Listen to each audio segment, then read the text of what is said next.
Bismillahirrahmanirrahim. Assalamualaikum warahmatullahi wabarakatuh. Kami dari kelompok 9 mata kuliah Komunikasi Internasional kelas E yang beranggotakan Ramadan Dwi Pratama, Mirsya Hanifah, dan saya sendiri Aulia Sofiati. Pada kesempatan kali ini kami akan membahas sebuah isu internasional di mana Xinhua News menyebut batik tulis sebagai kerajinan tradisional dari Cina. Pertama-tama, slide pertama akan saya bawakan sendiri, dimulai dari latar belakang. Tepat pada tanggal 12 Juli 2020, kantor berita Cina, Xinhua News mengunggah sebuah video singkat di media sosial Twitter-nya, yang dimana mereka menyebutkan bahwa batik tulis sebagai kerajinan yang berasal dari negeri tirai bambu, atau biasa kita sebut negeri Cina. Dalam isu atau kasus ini, terdapat keterkaitan antara dua negara, yaitu Cina dan Indonesia, di mana dalam berita tersebut dikatakan bahwa Cina mengklaim batik tulis sebagai tradisi kebudayaan mereka. Sedangkan dalam pernyataan UNESCO pada tahun 2009, UNESCO meresmikan bahwa batik merupakan warisan budaya yang berasal dari Indonesia. Selanjutnya akan dibawakan oleh Mirsya Hanifah. Perspektif komunikasi internasional.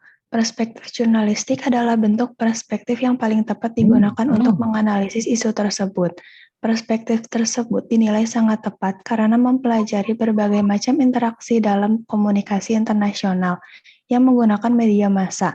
Terlebih lagi, dalam perspektif jurnalistik, komunikasi internasional dilakukan melalui salah satu jenis media, yaitu media sosial, yang dalam isu tersebut sangat berkaitan karena berita dari isu tersebut muncul dalam media sosial Twitter. Selanjutnya, isu utama dan isu tambahan. Isu utama, klaim batik merupakan budaya warisan bangsa Cina oleh salah satu kantor berita pemerintah Cina, Xinhua News. Pembahasan isu utama mengenai adanya klaim dari kantor berita pemerintah Xinhua News yang menyebutkan dalam suatu postingan di media sosial Twitter bahwa batik tulis merupakan kerajinan tradisional dari daerah Cina. Dalam sebuah video yang berdurasi 49 detik, banyak menarik perhatian publik terkhususnya masyarakat Indonesia. Selanjutnya, isu tambahan. Batik diakui sebagai warisan budaya dunia yang berasal dari Indonesia oleh UNESCO pada 2 Oktober 2009. Sempat dikatakan bahwa batik tulis merupakan biasa digunakan oleh etnis minoritas yang berada di daerah Guizhou dan Yunnan. Padahal sebelum klaim tersebut muncul, batik sudah terkenal sebagai karya tradisional buatan Indonesia yang sudah diakui oleh banyak negara dan diakui sebagai warisan budaya dunia yang berasal dari Indonesia oleh UNESCO pada 2 Oktober 2009. Selanjutnya, teknik komunikasi. Teknik penyebaran informasi adalah teknik yang diterapkan atau digunakan dalam fenomena atau isu tersebut. Teknik tersebut dinilai diterapkan karena teknik ini merupakan strategi yang digunakan sebagai model penyebaran informasi untuk menyebarkan informasinya. Begitupun dengan jenis informasi yang harus disebarkan dalam teknik ini, yaitu termasuk dalam informasi pariwisata dan budaya. Karena berita yang dimuat oleh Xinhua News ialah batik yang merupakan suatu budaya negara. Terima kasih, Mirsya.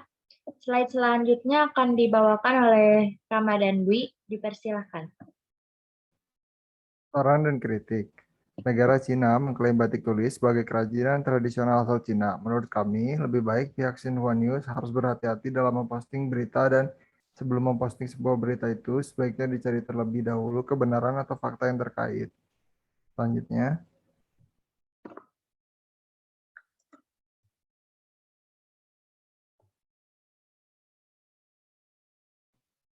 sikap masyarakat Indonesia.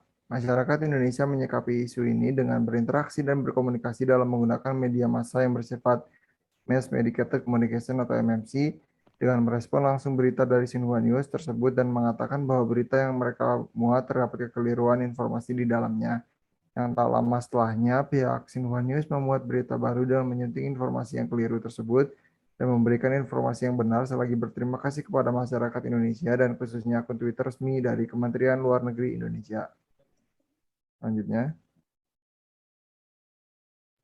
kesimpulannya ialah komunikasi internasional adalah kegiatan komunikasi yang melibatkan dua negara atau lebih. Ya, pada kasus ini melibatkan antara China dan Indonesia yang terkait dengan isu internasional yang berkaitan antara dua negara dan kebudayaan yang berbeda dalam persoalan klaim kebudayaan.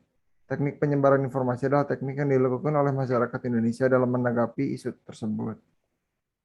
Baik, terima kasih. Mungkin cukup sekian yang dapat kelompok kami sampaikan. Lebih dan kurangnya mohon dimaafkan. Wabillahi taufiq wal hidayah. Wassalamualaikum warahmatullahi wabarakatuh.